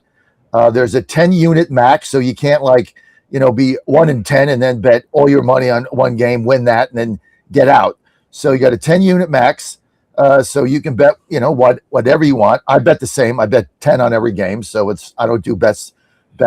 Gave up that when I was 18, but it keeps everybody honest, so you can see what your picks are. And then at the end of the season, at the end of baseball, the end of hockey, you see where everybody is. I was wondering. So our 1-unit bet is a 10-unit. Okay, all right. Now I remember that. So 1 to 10. You can bet 1 or you can bet 10, but you can't bet over 10. Oh, okay. So 1 would be like my standard bet. All right. It would be like it would be like, think of it this way, right? The way they do it in bookmaking world, when you bet 1 unit, typically that's $10. When you bet 10, that's $100. Okay. So that's the way it's works. So, and it'll track you with the odds. So if you're laying, 2-1 on the Islanders game and you're betting the money line and you're laying 2-1, you bet 10 units and they win, you're only going to win 5 because you're laying 2-1, right? If they lose, you're out 10. So that calculates right there. It's a pretty sophisticated system. I gotta be honest, I didn't understand no that when I money's was being doing it. used. So John, is it more of a confidence factor? So if you're really, really confident, you'd go a 10. If you're less confident in a pick, you'd go a 1. Yeah, I mean, it would be like a lot of people, that's how they bet. If they go on DraftKings or FanDuel or something, you might bet $50 if you really like a team, but if, you're just kind of betting the game, you don't really like them that much, you might bet $10 or you might bet 50 and 500, depending on what your thing is. I don't do best bets because I learned a long time ago, they grind you out. You lose 2 of them and then you got to make up 10. So I bet the same. That's what I do on DK. Bet the same amount on every hockey game, same amount on every baseball game, same amount on every football game, the same. And so that is just my theory, but anybody can do their own. I'm like, if you really like Michigan or Arizona, you can bet 5 units on them. But if you kind of want to take a shot with Purdue and you only want to bet 1, you can do that. That shows up not in your win WL record, but it shows up in your money line on the side, plus or minus. So it keeps everybody honest. Yeah, and I think when I read that gambler book, the number 1 gambler in the world, he won 55.5% of his bets overall for the last 40 years, but it's how many units he bet. So when all of his analytics work out, he loads the bet. Like he took the Steelers against the Cardinals. So you're right. So even if you're only 54%, it's about the units sometimes. But Brendan, I have friends that do watch my picks. And they always tell me, they're like, can you just be extreme one way or the other? So I can fade you if you suck, and obviously take you if you're doing well. He hates it when I'm 50%. Strategy. I'm going to be extreme with all my picks. I'm So 0-2. you guys could have the luxury of going with me if I'm successful or fading me if I'm terrible. So you guys are welcome. I'm doing you all a service with that. Thank you, sir. It's all data. It's all data. Yeah. Well, the thing is, if you take 55%, this is why all the big hotels in Vegas are still there, right? Because if you're betting hockey, baseball, anything, basketball, even if you're betting the line, right? You're laying basically a 10-cent line minimum, right? So you're betting $55 to win $50, right? So if you're winning 55% of your bets, that's called the vigorish. That's what the bookmaker gets, or the online player, the casino, whatever. So they're taking that 10%, win or lose. Their objective is to get the same amount of money bet on each team, and then they have to win what is called that vigorish. So that's where that goes. Now, what they've done to baseball, when I used to bet baseball as much younger man with bookmakers over the phone illegally, right? I mean, it is what it is. Yeah, You'd call up, put down to the phone. Well, you would get, if you were a decent bettor, you'd get a dime line. So maybe the Mets were, minus 130, and if you took the Phillies, they were plus 120. Now what they've done, it's a 50-cent line. So you're betting the Yankees, you're going to lay 220. You take the Marlins, you're only getting 170. So you're really screwed on those bets, and that's how they've started to rip people off in baseball. Well, this should underscore the nature of the show and the disclaimer. If you're betting, this is not an endeavor to make money, right? It's not. It's like a glass of wine while you watch the game. This should be understood as this is entertainment value add for watching sports. That's it. That's it. And don't get too far over the skis when it comes to the money. Don't get to the audience out there. Don't bet money you can't lose. This is not how you make money and create wealth in this world. It's how you have more fun watching the games with your friends. That's it. Exactly. That's it. Come on, you can hit an 8-game parlay and buy a car. Get out. That should be illegal. Prop bets and parlays should be illegal for that very reason. Dan and fellas, I just want. Of course, you like parlays. Do you all notice the glow when John talks about this? I hate parlays. When John educates us on gambling and spreads, there's a glow about you. You look like you're about to elevate through the air. It's awesome. You are very, very knowledgeable with this, and it's much needed because a lot of people, and we bring up, you don't bet overs and unders a lot.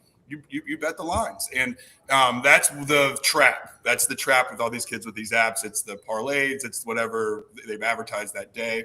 Over unders. They're just very hard to win, and you got to find the best odds. load up a bunch of different apps, find the best odds that day, and go for it. Go for it. We've got one here, 6.5 point spread. Seems like it should be a little bit bigger. Dan, I know you're not a betting man per se, but you are on this show, and you're going to start putting your picks up, I've heard. That's right. Yeah. I'm going to give you the floor here on this first pick. Any upsets in your mind yet? Or are we going chalky and keeping Illinois rolling through this tournament? Yeah, I like Illinois here. They've beaten Iowa already on Iowa's home floor, I think by about the spread.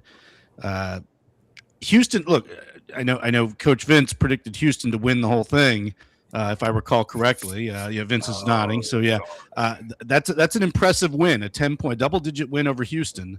I'm not as impressed with Iowa's win over Nebraska. Not that any win isn't a good win when you're in the Sweet 16, but I think Illinois versus Iowa on a neutral court, if it's a 6.5 point spread, I still like the Fighting Illini.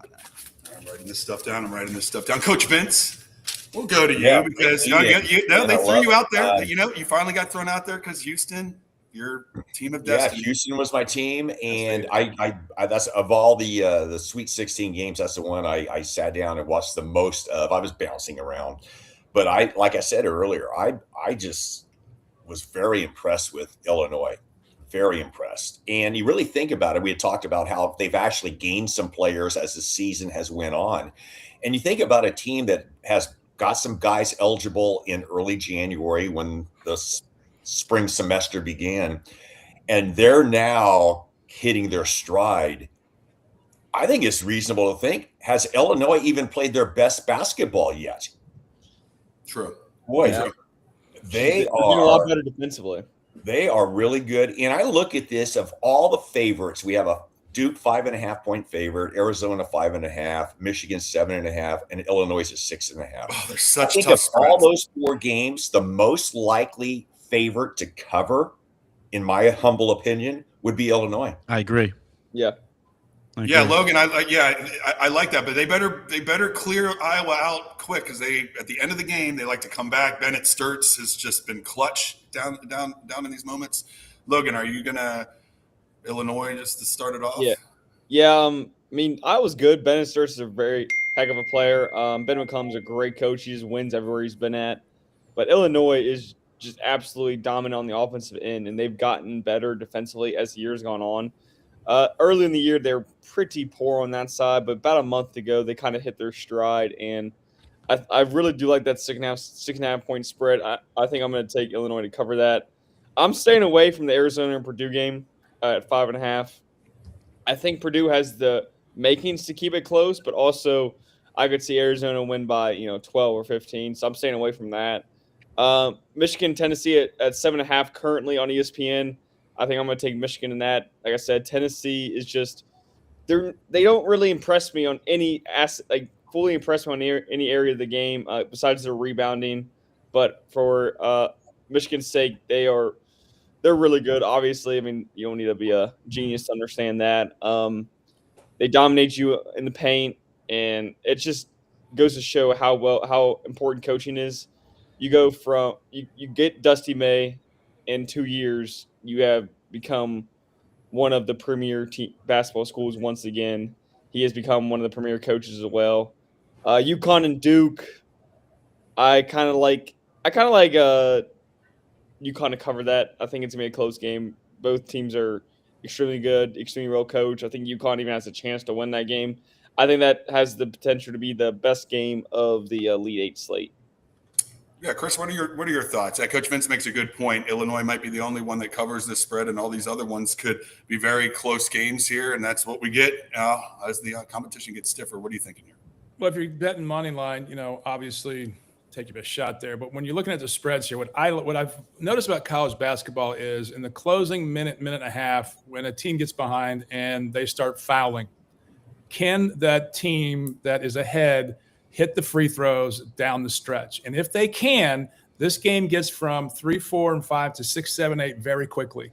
And so when you're placing your bets, take a look at what team gets to the free throw line earlier in the game, who gets in foul trouble. More importantly, what teams close out the game with free throws. Remember Kyle Guy against Auburn. and How could I T-Tech. forget? Yeah, that's what makes the difference in these lines down the stretch, because they're going to be close. If you're betting on a game, these games being close, bet on the team who has a better free throw team than the other guys, and that's how I think you make a safer bet. I think that makes sense. If you look at the St. John's Duke game last night, right? Mm-hmm. I think Duke was 3.5. They were 3.5. I didn't bet it because I've got a vested interest in them winning, so it's dumb to lay 3.5. If you got St. John's plus 3.5 and you're up by 10 with 15 minutes to go in that game, I mean, there's no way you think you're gonna lose that bet. Even at the end, it got down to the wire. They started fouling, and therefore Duke was able to, instead of beating him by 3, they beat him by 5 with the two with the 2 foul shots at the end with 3 seconds on the clock. So you go from a winner. If you got St. John's, you go from a winner to a loser in the last 2 seconds. Right. That's exactly what happened there. I mean, if you bet St. John's and took 3.5, you really should have won that bet. Right. Yeah, But I you agree. didn't. I agree. Brendan, You got to pay the money. Yeah, and to your point too, Michigan with like 5 minutes left started missing some of their free throws, got a little bit squirrely, and then they started nailing them all down the stretch, and eventually blew out Alabama. Brendan, what are you thinking here? You can the whole gambit or whatever, Illinois, Iowa to start. What really sticks out for you? Well, let's do Illinois and Iowa first. Now, normally I would say this is an easy bet. It's obvious that Illinois would cover the spread. However, I feel like it's too obvious to the point where it's too good to be true. I feel like everybody is laying money on Illinois to cover the spread. So just for the sake of being contrarian here, I'm going to pick Illinois to win, but Iowa's going to cover the spread at plus 6.5. Very specific there. I like it. Like Illinois shoots 79% from the line. Duke is 72. Those are, but it depends on who those guys are. True. And Mitch, may I know? 2 weeks ago, I came across the stat that no team farther west than Baylor had won the national championship in 30-some years. I did not realize that the last Big Ten team to win the national championship was Michigan State in 2001. Mateen Cleaves, all the boys from what's the town? Flint, Michigan. That's crazy to me. I didn't know that either. Yeah, Michigan State is the last Big Ten champion in the NCAA tournament. Did Gonzaga never cut the nets down? Well, Gonzaga's not a Big Ten. Of course champion. No, I was talking about west of the Mississippi. Oh yeah, no, they didn't. They got to the title game against who was it a couple of years ago? Wow. They got beat. Whoever beat them. They were, and I think weren't they undefeated at that point in the season? Yeah, they got beat in the final game. Oh, that's right. Yep. You know what?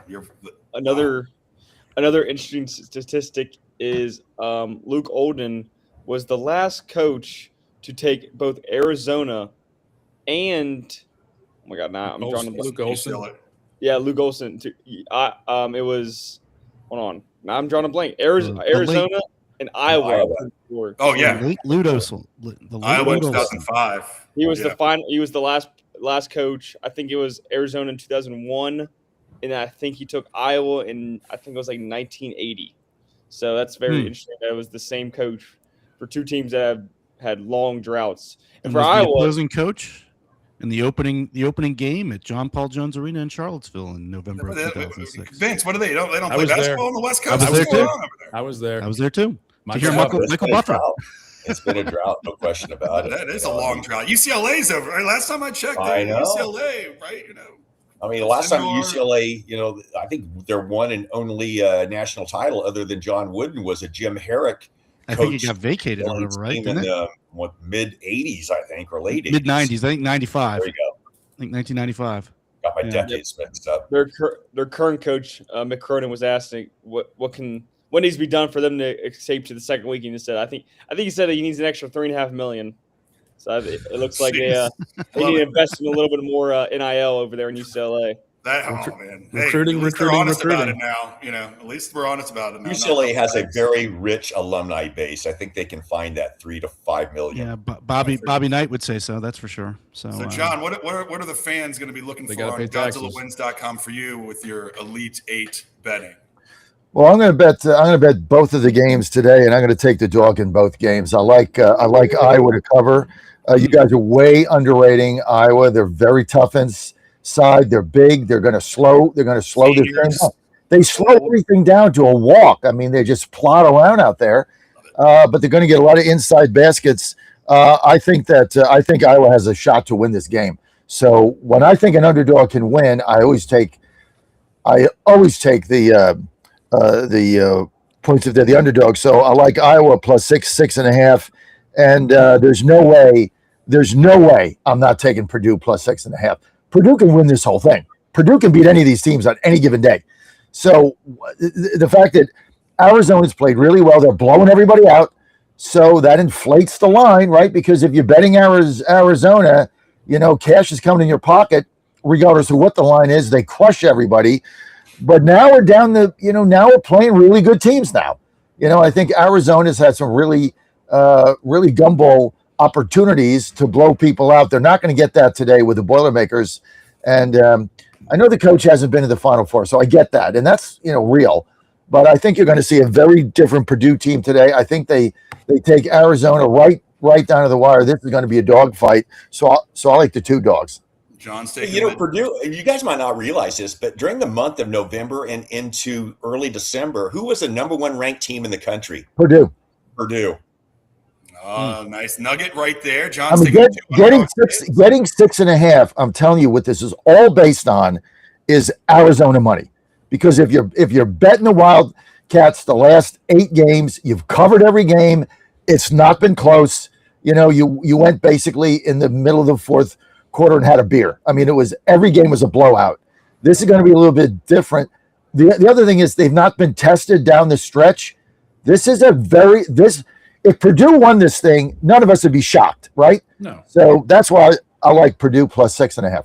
I love it. You're listening to Godzilla Wins Show. We are a gambling show, but it is for entertainment purposes only. And if you like gambling, Rosie's might be the spot for you, John. Why don't you tell everyone about Rosie's, Colonial Downs? We're going to Rosie's when we get on the Virginia bus tour. I haven't talked to Saxman about that, but we're going to Virginia bus tour April, I think 10th to the 21st. So we're doing that, and of course we'll make our way to wherever we stay.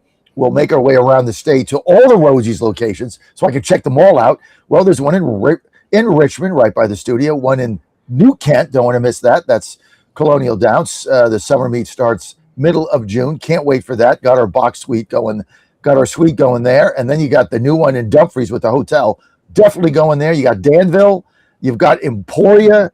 You've got Roanoke, Vinton, right outside of Roanoke. They're all over the place. You got Hampton. Got to go to rosies.com. Win money, have fun, great atmosphere. Big shout out to Nate Mize, their Senior VP of Marketing, who has created a different casino atmosphere.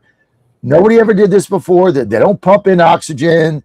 They have windows. You can actually look outside, right? They broke every casino rule, but that's why they're successful, because it's a fun place. And the food is fantastic.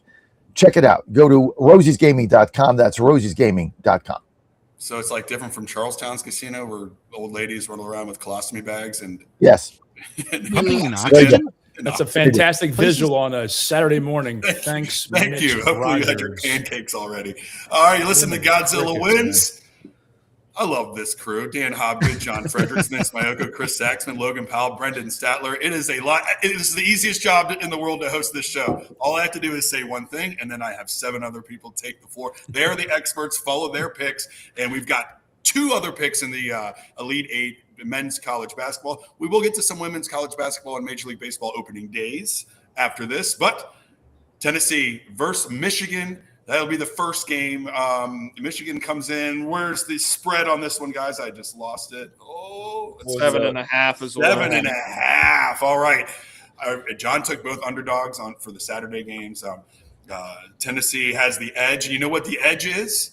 Warrenton, Virginia's own Nate Ament. We were following him. He played at Cortland down in Manassas, Virginia. He played at Highland in Warrenton, Virginia. A lot of close friends that know him, follow him. It's been fun to watch him play. Logan, it was really weird. The first game that Nate met in Tennessee, they didn't play him. Like, he didn't play at all. Basically, they were saving him for this run. But he's an X factor. He's so green. But if he gets hot, I think that puts them into play against anyone. So it's a tough matchup for Michigan, I believe. Logan, what do you think? Yeah, I mean, Nate Ament is one of the best freshmen in all of college basketball, and probably going to be a one. Not probably, he will be a one and done, and probably have a very successful career. He's getting Kevin Durant comparisons. Comparisons. I hate when people compare. If you are a tall, lengthy forward that can score and dribble the basketball, you're going to get compared to Kevin Durant. And it's a very lazy take. However, it's not shady. Nate Ament, very good player, but yeah, Tennessee, they kind of need him. He's kind of like the engine that keeps him going. He struggled in the first game, but since then he has had a heck of a tournament, and I think that they're going to need him when they go against Michigan, because I mean Michigan is definitely going to be keening on him.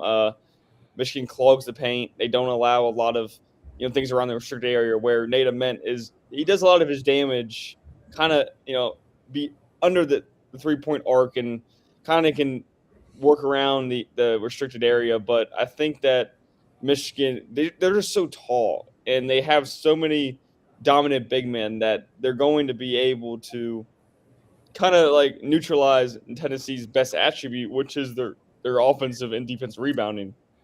Specifically their offensive rebounding. Nate Ament is kind of like the main scorer. But yeah, he's been a heck of a player, and he's a great representation of Virginia. They don't always have those like premier players come out of the state, so it's pretty cool to see Nate Ament come out here. I still, like I said, I think that Michigan is going to cover the 7.5 point spread. I just think they are just better on all facets compared to Tennessee. And Brendan, it just makes me mad. When did we go from everyone comparing lanky forwards to Kevin Pittsnogle? Now it's Kevin Durant. Well, come on. He's still Pittsnogle. He's a principal at a Martinsburg High School, right up the road from me, man. I think it's South Middle, one of the middle schools in Martinsburg, West Virginia. I love it. I love it. Brendan, Michigan and Dusty May, they run an efficient offense. They get the most assists per game of anyone left in the tournament. Kidro loves to dish them out, averages almost 6 assists a game. Michigan's just a tough team. They are a team, capital T. Can they be beat today on Sunday?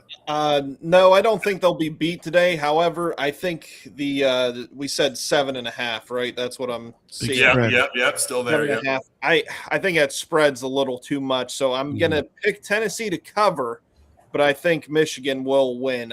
Michigan is obviously one of the best teams in this tournament. I think it's pretty obvious that the winner of it all is either going to be Duke, Michigan, or Arizona at the end of the day. So I think that Michigan wins, but Tennessee will cover. I think 7.5 is a little bit of a stretch. Chris, Vegas knows what they're doing, don't they? These spreads are very hard to bet because when it goes like this, I like to click to a money line bet, but I'm not confident enough in any teams that confident enough that they can't lose the games. So then I've got to figure out with these point spreads. They've made these really difficult this weekend. That's why we're here, right? Oh, you're muted. Yes, that's why we're that's here. why that's why we do a deeper dive here. Look, the reality is Michigan is 75% from the free throw line. Tennessee is 69. If you're trying to make a bet on where this line is going to end up, make it based on something other than your heart. Michigan, I think, closes this thing out. It does get over 7.5, and Tennessee's a great athletic team. Got a future there, not with Nate Ament, but it'll be Michigan in this one. I think clearly. There's just a better, well-rounded team, better on defense, better on offense relative to Tennessee. Coach Vince, Tennessee has looked very good. Jacoby Gillespie, 19. Nate Ament averaging 10.5. He had a rough start like we talked about. I think they can keep it close. Can they keep it close enough to bet on them, though? I don't think so. And look at this. We're comparing the two teams and what conferences they play in. I think it's fair to assume the Big Ten has said we're the best basketball conference in America. Of the 8 teams remaining, 4 are Big Ten schools. Tennessee, the lone SEC team left, they went 11-7 in the SEC for a 5th place finish. Yeah, that's crazy. Michigan, in the country's toughest conference, went 19-1 in the Big Ten. Yeah. Take the Wolverines. Oh, yeah. You can see that pick on GodzillaWins.com next. Dan, are you agreeing with Coach Vince here? I got to part ways with my bud coach Vince. Just if only be and look and Chris is going to tell me that I'm picking with my heart here, and that may be true. That may be true. Go But for it. I got to root for the Vols the rest of the way because they beat my Who's. They beat my Smart. Who's. That kind of smart is how you get ahead financially in this If world. they win it all, you can just say you were the best team. And look, but I'm not sure that the Vols win this game, but I like Brendan. I think the 7.5 spread is a big spread for a team that's looked pretty good. I mean, Virginia has not lost a game by more than 3 or 4 points. I think the whole season, other than Duke, up until last weekend against Tennessee. So the fact that Tennessee won that game and then handled the darling Iowa State pretty well last night, I think they're at least going to hang tough with Michigan. So, we'll see. But that's my pick is that maybe Michigan wins but doesn't cover. Ooh, John, you took the 2 underdogs on Saturday. What are we doing on Sunday? Every dog has his day, except on Sunday. There's no way Tennessee stays in this game. They're just not as good. They're athletic, but they're just not as good. They're not as deep. Michigan's a dangerous team. I don't think they take their foot off the gas here. And if there's going to be a blowout win, this is it. Michigan is just a better team. I'm going to lay the 7.5. Oh, poor Nate and Ament and all the Warrington. We're going to be out. We're going to be out according to John. All right, let's do UConn versus Duke. John, I'll just keep it with you right here. Looks like 5.5 point favorite. I'm betting Duke.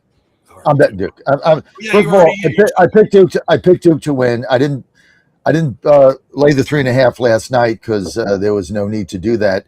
This game, though, I am going to lay the 5.5. I'm just not a believer in the Huskies. And after that game that Duke won yesterday and what we said about Caleb Foster, and they got the big guy back, there's just something about this team that is special. They're so well coached. They're so well balanced.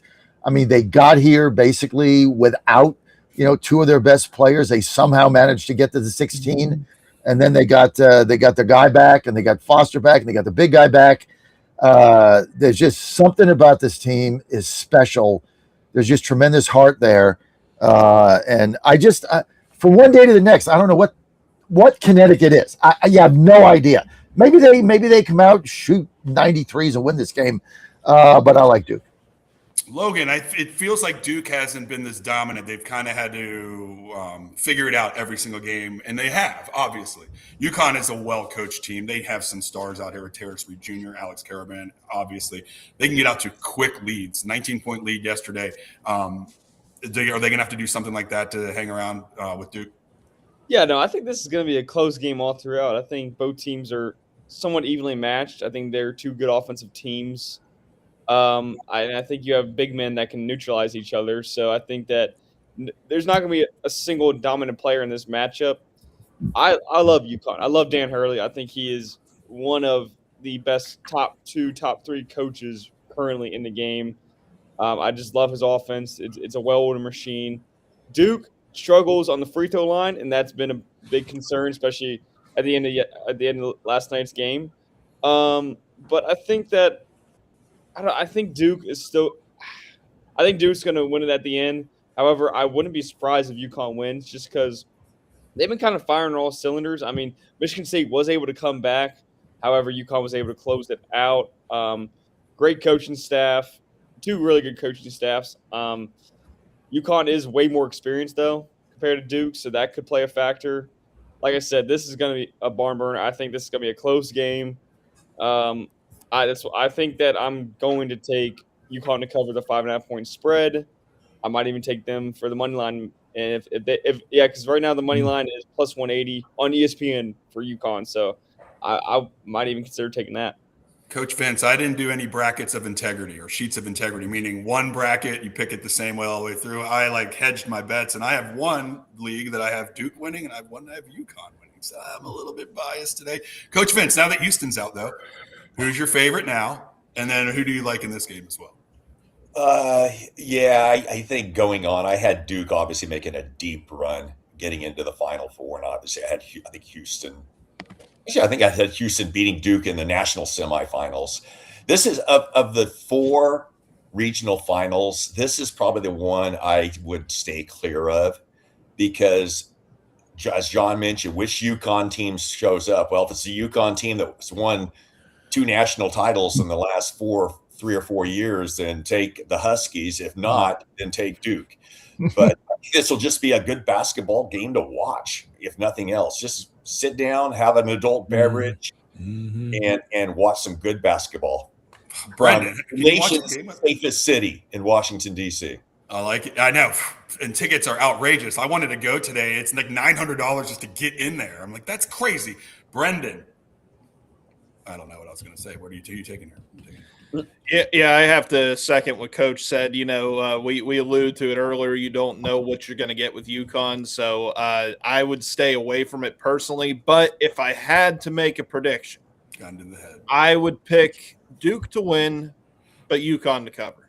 If I had to make a pick, I like those. They're tricky. Chris, Well, every dog has its day, right? So if you go to Godzilla wins, here's what you could do. If you really believe that, you could bet Duke on the money line, and you could lay 203 to 100. So if you bet 10 units, you're going to win back, let's see, 4.8. There we go. And then you can bet Connecticut plus 6.5, but you're going to have to lay minus 122 because everybody's is a 5.5.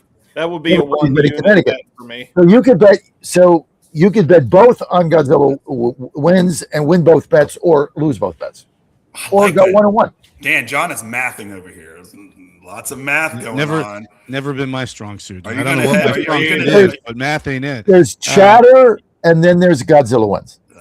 That's true. This is why we have GodzillaWins.com. Go to GodzillaWins.com. You can talk about stuff, but then you got to go on there and you got to put your money or your pick where your mouth is in the public sphere. And so it keeps everybody a little bit more honest here. That's why we brought it back. And, hey, and you're not going to win every bet. If you guys can go 50-50, you're in great shape. What's the threshold for regulation? Like if we have like a 200% winning percentage after 3 weeks, are we kicked off the show for a week? How's this going to work? No, you just keep doing it. And the beauty of this is, and I think it was somebody said it earlier. I think it was Statler said it earlier.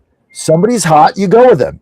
Somebody's not, you fade them. I mean, I do that all the time. I mean, when I bet baseball, all I bet is streaks. Period. They're hot, I'll bet them. They start losing, I'm betting the other way. So, but one of it, like in hockey, I won 11 out of 12.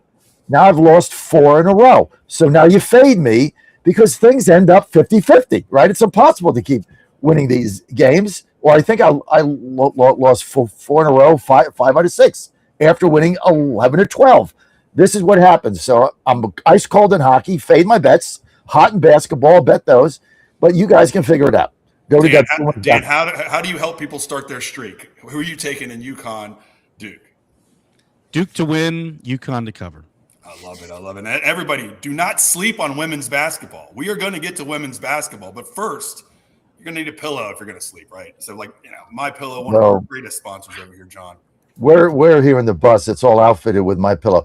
We got My Pillow towels. We got My Pillow pillows. We got My Pillow comforter. We got My Pillow. Everything is My Pillow here on this bus. Plus, one of our sponsors of the bus tour, which is kind of cool too. But everything we have is My Pillow. Why? Because it's just great stuff at a great price. So right now, they got all these deals going on, but you get free shipping through the end of March. So you got 3 more days. Doesn't matter what you buy. You can get.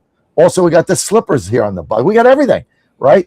All you got to do is go to mypillow.com, promo code Godzilla, You're going to get free shipping. Doesn't matter what you buy. 1 product, 10 products, mattress topper, which is very big, or a mattress, whatever it is, all free shipping through March 31st. So now's the opportunity to take care of that.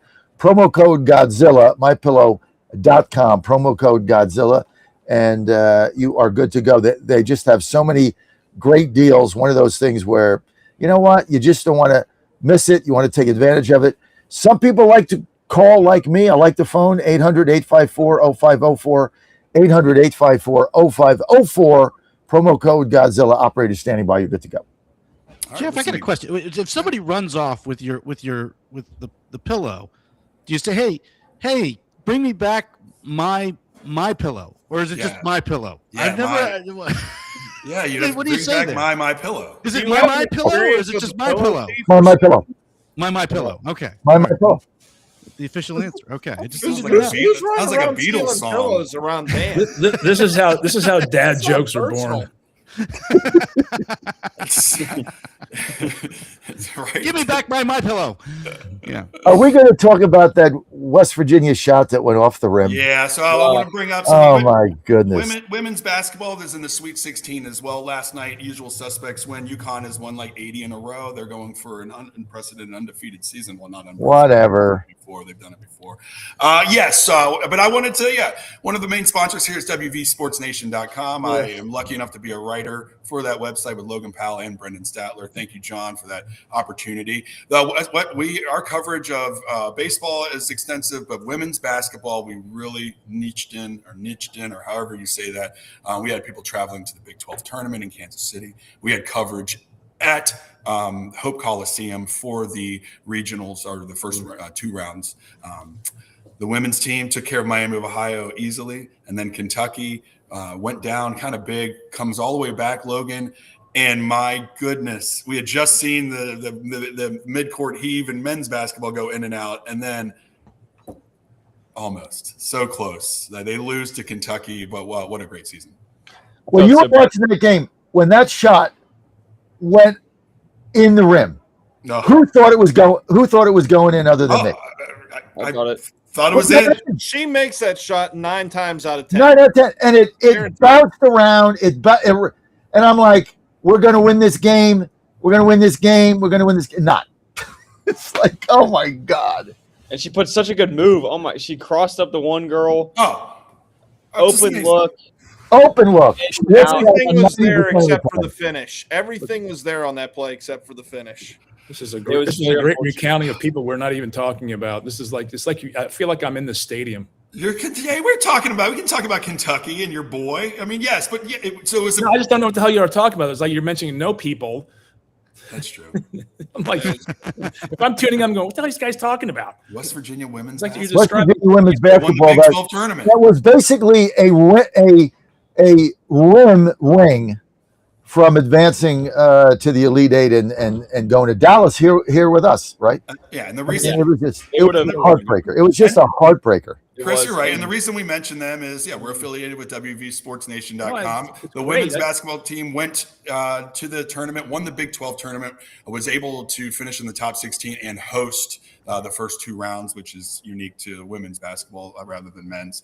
So that was an honor. They finished probably the best season they've had since the mid 90s. I think it was like 19. The last time they hosted, I think it was 1992. Yeah. Don't quote me on that. I think it might have been like early. It was at least early. 92. You nailed it. That was I can guarantee you, Logan, I will not be quoting you on whether West Virginia hosted a game in 1992. I can't take that risk profile. Hey, speaking of West Virginia, you know their baseball team got run rolled last night. Oh yeah, I was up. Forks up, right? Jack said to me, they're going out there. He teaches at Arizona State University. And my older son, he sends me a screenshot. Forks up. I was thinking at one point WVU had 9 different pitchers coming in that game. I was thinking at one point they could throw Jack out on the mound. It might be even a little bit better. I mean, they were going through so many different pitchers. It was they're going to get swept. The game didn't end until 1:30 in the morning. Hey, the problem is with them, and I've been saying this for some time. They have a soft schedule going into the conference. They just Saban's puts together a soft schedule to get all the wins, don't get the RPI. Then and then they really lucked out in the first 2 conference games series because neither Baylor or BYU was really that great. Now they go on a team that they can't lose at home. That is probably the favorite to win the conference. And they get run rolled. So very tough. And I just got to, it's just tough. And of course, Maryland loses 11-10 last night. Base running mistakes, just horrible. Arizona it's a new State day. has some bats, though, man. Like they were saying on ESPN last night, their lowest batting average in their lineup is still above 300. That's Arizona State. Yeah, they're tough.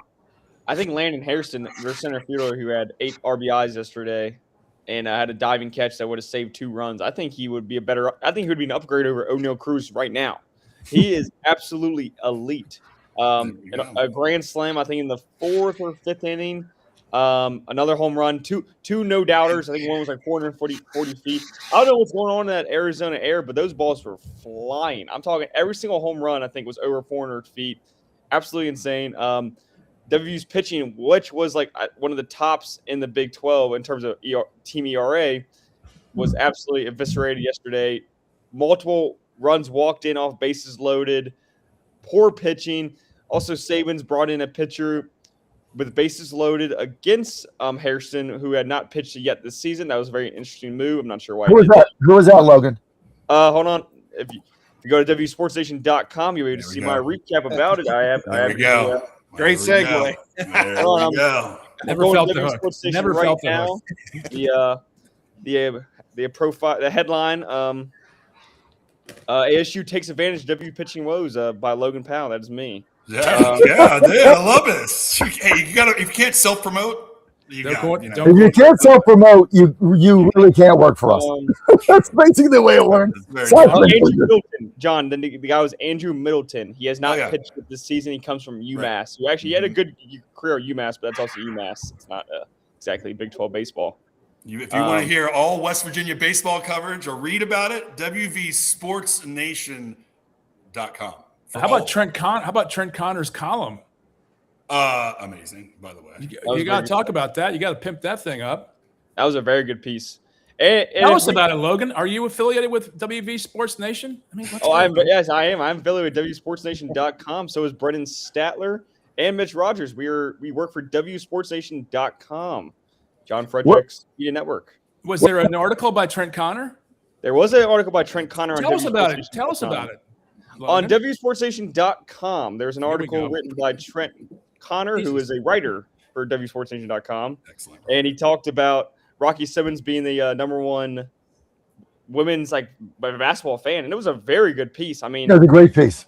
Extensive interview, great writing. I mean, I'll tell you what, Trent Connor, he has developed so much. He's become a very good writer for WSportsNation.com. He's developed a lot. Everyone has done very good. I mean, Brendan, you're doing a lot of pieces. You do all kinds of pieces. I mean, you do like rifling, you do rowing. I mean, you do all kinds of stuff. Rowing. Mitch, rifling the row team.